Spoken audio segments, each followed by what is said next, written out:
नमस्कार friends, welcome to my channel. आज का जो वीडियो है वो है एप्सम सॉल्ट को लेकर। तो ये एक बहुत इम्पॉर्टेंट टॉपिक है क्योंकि अक्सर आपने मुझे भी देखा होगा कि मैं इसको यूज़ करती हूँ, पर इसको कहाँ यूज़ करती हूँ और कैसे यूज़ करती हूँ वही सब आपके साथ मैं शेयर करूँगी।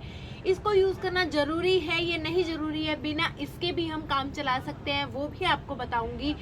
और ये बहुत इम्पॉर्टेंट टॉपिक है और क्योंकि हमारे साथ क्या होता है कि हम कई बार बहुत सारी चीज़ें देख लेते हैं और हम अपने गार्डन में बहुत सारी चीज़ें ऐड कर लेते हैं। तो मैंने भी स्टार्टिंग में ऐसा ही किया, लेकिन अब धीरे धीरे मैं इन सब चीज़ों से जो हूँ रूबरू हो रही हूँ और मुझे पता चल रहा है कि इसकी ज़रूरत कहाँ पर है और कहाँ पर नहीं, किस तरीके से हमें इसे यूज़ करना चाहिए और किस तरीके से हमें इसे यूज़ नहीं करना चाहिए। कई बार हम इसे बेवजह ही यूज़ कर लेते हैं, तो वही सब आपके साथ शेयर करूँगी। तो चलिए फिर वीडियो शुरू करते हैं।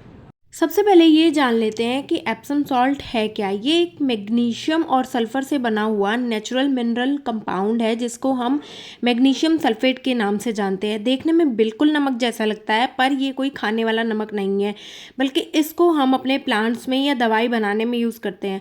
किसी भी मेडिकल स्टोर से आसानी से मिल जाता है। अगर आपको आसपास इधर से नहीं मिल रहा है तो 30-40 रुपये का 100 ग्राम का एक बॉक्स मिलता है। मैं भी वहीं से लेकर आती हूँ, ये सेम ही होता है। अब यहाँ पर हम गार्डनिंग से रिलेटेड बात कर रहे हैं, तो सबसे पहले आपको ये बता देती हूँ कि हमारे प्लांट्स को बढ़ने के लिए बहुत सारे माइक्रो न्यूट्रिशंस चाहिए होते हैं, जिनमें boron, chloride, copper, iron, manganese, molybdenum, nickel, zinc, carbon, hydrogen, nitrogen, oxygen, phosphorus, potassium, calcium, sulphur और भी पता नहीं कितने चाहिए होते हैं उनको बढ़ने के लिए। और प्लांट की अच्छी ग्रोथ के लिए इनकी बहुत ज़्यादा ज़रूरत होती है। इनकी कमी से हमारे प्लांट की ग्रोथ जो है कई बार रुक जाती है। अब बात करते हैं कि एप्सम सॉल्ट जो है प्लांट में क्या काम करता है। तो एप्सम सॉल्ट दो तरीके से काम करता है, दो तरीके के इसमें माइक्रो न्यूट्रिशंस होते हैं। पहला मैग्नीशियम, जो कि पौधे में एंजाइम सिस्टम को एक्टिवेट करता है। दूसरा सल्फर, जो कि हमारे प्लांट्स में प्रोटीन का स्ट्रक्चर कंपाउंड होता है। और आपको मैं बता दूं, ये दोनों ही जो हैं हमारी मिट्टी में मौजूद होते हैं। अगर आप सही तरीके से माइक्रोन्यूट्रिशंस पौधों को देते रहते हैं तो इनकी कमी कभी भी नहीं होती है। इसका फ़ायदे क्या होते हैं, फ़ायदे के पहले मैं ये बता देती हूँ कि इन्हें किन पौधों में देना चाहिए एप्सम सॉल्ट को। तो पहले मैं इसे हर प्लांट में यूज़ कर लेती थी, लेकिन टाइम के साथ साथ मैंने देखा कि इसका किसी किसी प्लांट में कोई स्पेशल फ़ायदा नहीं नज़र आता है। चूँकि मैं पौधों में अपने माइक्रोन्यूट्रिशंस के रूप में सीवीड डालती हूँ, तो प्लांट में इसकी कमी होती ही नहीं है। तो अब मैं आपको बताती हूँ, इसको आप केवल फूलों और फलों वाले प्लांट में ही दें, जैसे अजेलिया, चांदनी, टिकोमा, गुड़हल आदि, गुलाब और जितने भी फल वाले पौधे होते हैं इसमें। इससे होता क्या है, हमारे प्लांट में फूलों की संख्या और फलों की संख्या बढ़ती है।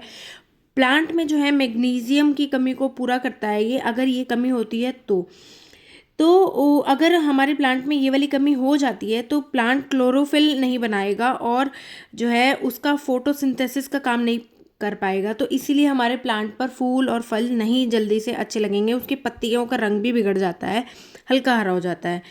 तो आप इसको दो तरीके से यूज़ कर सकते हैं। एक, डायरेक्ट मिट्टी में मिलाकर जब आप मिट्टी बनाते हैं तो उसमें आप डाल दीजिए, या फिर आधा चम्मच 8 इंच के गमले में चारों तरफ आप छिड़क दीजिए। दूसरा आप क्या कर सकते हैं, 1 लीटर पानी में आधा चम्मच घोलकर स्प्रे कर दें, या उसी पानी को मिट्टी में मिला दें। उस तरीके से भी आप दे सकते हैं।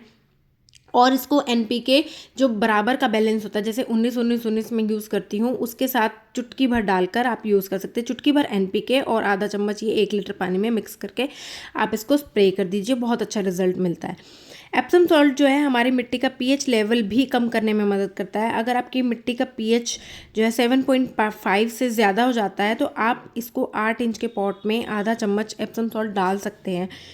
तो देखिए, आप इसको बिल्कुल भी एल्कलाइन सॉइल में यूज़ ना करें, इसको फ़ायदे की जगह नुकसान होगा। दूसरा, क्वांटिटी देख कर ही ले, ज़्यादा जल्दी रिजल्ट पाने के चक्कर में इसको ज़्यादा बिल्कुल भी ना यूज़ करें। इससे प्लांट की पत्तियां हमारे जल सकती हैं या काली पड़ सकती हैं।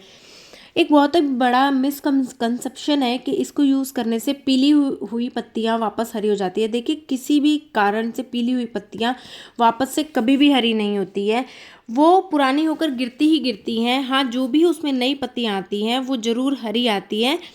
तो अपने दिमाग से बिल्कुल ये निकाल दें कि जो पत्तियाँ अपना रंग खो चुकी हैं वो वापस से हरी होंगी। नई पत्तियाँ ज़रूर इसकी हरी निकलती हैं इसको यूज़ करने के बाद। मैंने भी कई बार यूज़ करा है, आपको बताया भी है। तो मेरी सलाह यही है कि आप इसे टाइम पर जो है अपने प्लांट में सीवीड फर्टिलाइज़र या कोई भी माइक्रोन्यूट्रिएंट डालते रहें, तो इसकी ज़रूरत आपको कभी नहीं पड़ेगी। मैं इसको पहले बहुत ज़्यादा यूज़ करती हूँ, अब इसको मैं बहुत ही कम यूज़ करती हूँ। जैसे कभी मिट्टी बनाती हूँ, साल में 2 बार सॉलिड खाद डालती हूँ, तभी उसमें थोड़ा-सा डाल देती हूँ, और वो भी सिर्फ आउटडोर प्लांट में। इंडोर प्लांट में इसको अब बिल्कुल यूज़ करना मैंने बंद कर दिया है, क्योंकि इसकी थोड़ी-सी भी क्वांटिटी अगर ज़्यादा हो जाती है ना, तो हमारे प्लांट की पत्तियाँ जलकर काली हो सकती हैं। और इंडोर प्लांट को हम उनकी पत्तियों की खूबसूरती के लिए लगाते हैं, और अगर हमारी लापरवाही से जो है वो जल जाए या किसी के कहने पे हमने डाल दिया और वो काली पड़ने लगे, तो हमें ही सबसे ज़्यादा दुख होता है और हमारा पैसा भी वेस्ट होता है। बेहतर यही है कि आप अपने पौधों में सीवीड फर्टिलाइज़र का यूज़ करें, लिक्विड फॉर्म में या सॉलिड फॉर्म में। और अगर आप एप्सम सॉल्ट यूज़ करते हैं तो मैंने आपको बताई है, आप उसको एनपीके के साथ यूज़ करके लिक्विड रूप में स्प्रे कर सकते हैं। और अब मैं खुद महसूस करती हूँ कि ज़्यादा चीज़ों को बढ़ावा नहीं देना चाहिए, ज़्यादा से ज़्यादा चीज़ें इधर उधर की नहीं जाए। शायद मैंने भी कभी ऐसा बताया हो कि इसको डालने से मरता हुआ प्लांट बच जाता है, लेकिन जैसे जैसे मुझे एक्सपीरियंस हो रहा है तो ऐसा कुछ नहीं होता है। अगर आपका प्लांट किसी वजह से स्ट्रेस में मरने की कगार पर पहुंच गया है, तो एप्सम सॉल्ट उसे नहीं बचा सकता है। तो प्लीज़ अपने पौधों पर चीज़ें सोच समझ कर यूज़ करें। एप्सम सॉल्ट जो है बैलेंस क्वांटिटी में देने पर फ़ायदा करता है, और मैंने भी यूज़ करा है। लेकिन अगर आप जो है इसको किसी भी फर्टिलाइज़र को लास्ट ऑप्शन मतलब ऑप्शंस में रखेंगे, तो इसको आप सबसे लास्ट में रखिए।